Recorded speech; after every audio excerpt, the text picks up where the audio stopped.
Coming off the back of my previous video that covered the 3 high priority goals for the defenders in a game of Rainbow Six Siege, in this video we'll be talking all about what the attackers want to be focusing on, specifically in the bomb game mode, although there is some overlap between this and secure objective.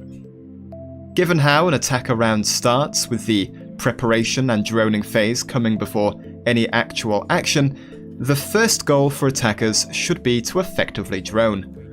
Okay, my bad, that is a little vague. What does that even mean? What I mean by this is to use your drones to identify the defensive setup the defenders are going for, and from this, find the areas of strength and the areas of weakness. This is crucial for knowing a number of things about how you should be attacking. If your drones are scouting that a particular area of the map has a lot of defensive support built up around it, it might be wise to not directly push into that location. Or, if it's an important location for the attackers to seize control of, maybe start the attack onto that location in another, safer location. Now, droning as different operators, and therefore playing with different play styles and in-game roles, should see key differences in how you choose to drone. If, for example, you're playing as an attacking operator who has hard breaching capabilities, your droning should be focused on finding the best location to use your hard breach gadget on. If you don't drone this information out, then there's a chance that you get surprised in the actual round. Maybe, as Hibana, you are assuming that hatches have been reinforced when perhaps in fact they weren't, and instead the hatches were left open so that when you arrived, the vigil who was roaming nearby can, after killing you, safely escape.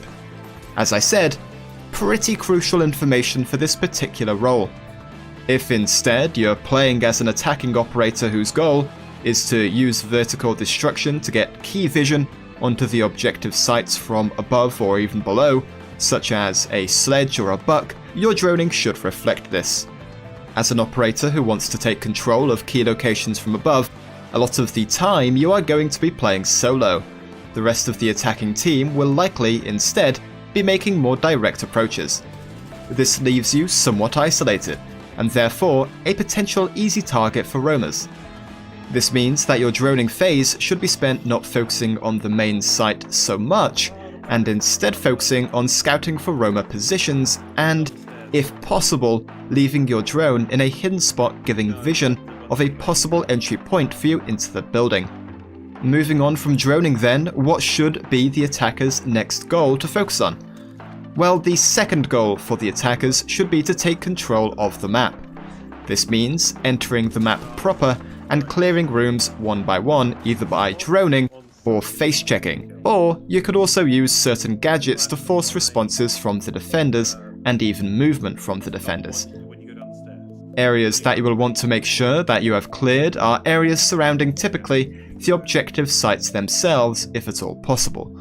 Sometimes this means that a lot of the attackers remain outside the actual building that houses the objectives simply because certain maps and objective locations don't have any surrounding space within the actual building, which is totally fine.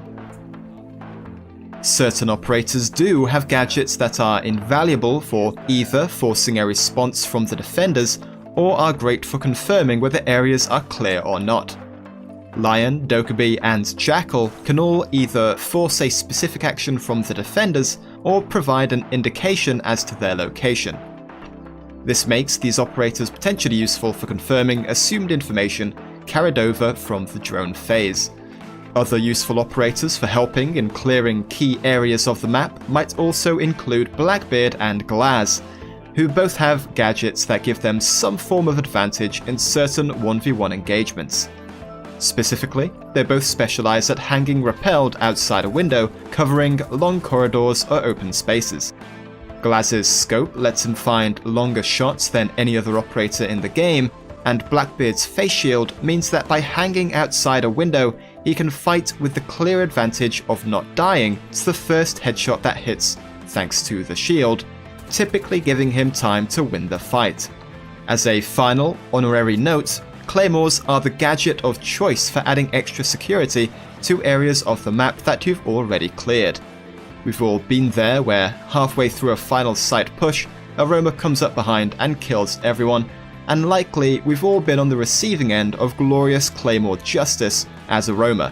Clearly, they can be seen and countered by an aware opponent, but even if they do get destroyed, they still will have helped buying you more time to get kills or secure the vital diffuser plant.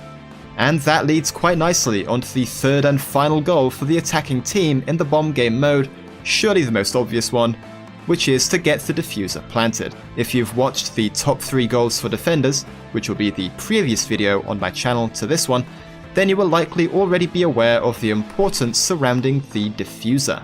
Once the diffuser is planted, the defenders suddenly are faced with hard choices to make, assuming that some attackers are still left alive to defend it. The whole preparation phase, the reinforcements, barricades, and many of the defensive gadgets and secondary gadgets were placed with the aim of preventing the diffuser from being planted in the first place. So what does that mean if the diffuser does get planted? Well, a lot of the defender utility becomes a lot less useful.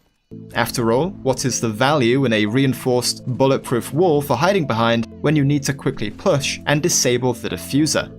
As mentioned, once the diffuser is planted, the defenders go from playing offensively, as makes sense, to needing to attack, and this in turn means the attackers switch to being the defenders of the planted diffuser.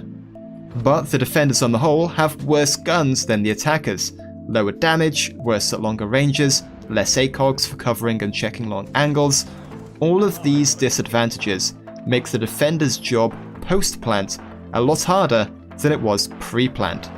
In a way, the fact that the attackers only have to defend one location, as of course there is only one diffuser, makes their defense of the diffuser far easier than the defender's defense of the 2 separate bomb sites, as the attackers can focus their firepower on covering the one location and routes to that one location.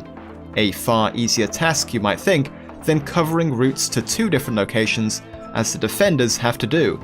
But I guess then the defenders also get reinforcements and cameras, so maybe it's just all fair game.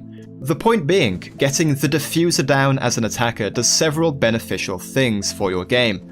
It makes your team's lives easier, as all they have to do is buy time and defend the diffuser, and makes the defenders' lives harder, as they need to completely switch playstyles and often leave their defensive setup to reach the diffuser to disarm it.